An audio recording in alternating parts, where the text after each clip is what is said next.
So I am Kathy Greaves, and I teach in HDFS, which is Becca's major. And I think I met Becca in one of my classes, and she's always an active participant student in the class. And then, honestly, I can't even remember. At some point, she became a TA of mine, so I know her in that context. So she works for me.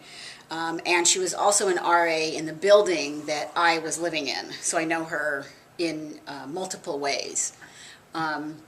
If I were to describe Becca, if I were to pick three words, one would definitely be bubbly, and I think other people describe her that way as well. She's always very positive and upbeat, and almost always smiling. It takes a lot to get her to not smile. You have to make her really mad. There are certain words you can say, and Becca knows what words I'm talking about, and she'll giggle uncomfortably. I would also say that she is very generous. She always gives her time to others. She's a wonderful RA in terms of making sure that her residents, that their needs are met. And, you know, honestly, I would almost say Pollyanna. Becca always sees the good in people. She always sees the good in any situation that she's in.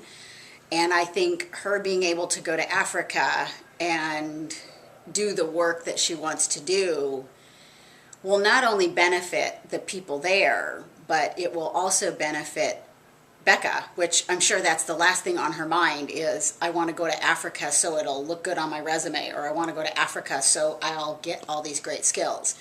The only reason she wants to do this is because she wants to go down and help people. But ultimately it is going to be in her best interest, because that's the kind of experience that a lot of employers are looking for. And I do know that when she went down and did her brief 6-month internship thing that she did, she talked about how when she came back, she was sort of like it changed her. And so that is kind of a life-altering benefit. So it's going to benefit her to be able to go again, because it'll change her even more. She'll get more out of it because it won't be completely new. And sometimes when things are completely new, they're more challenging and there's an adjustment period. But when she goes down this second time, I know she'll just be able to jump right in. So I'm sure it will change her in a different way.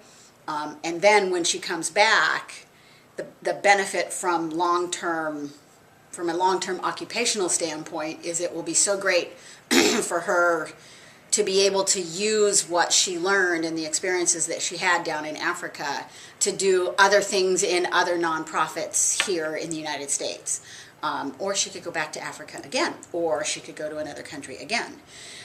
So I can't imagine there would be anything not beneficial for her being able to do this again.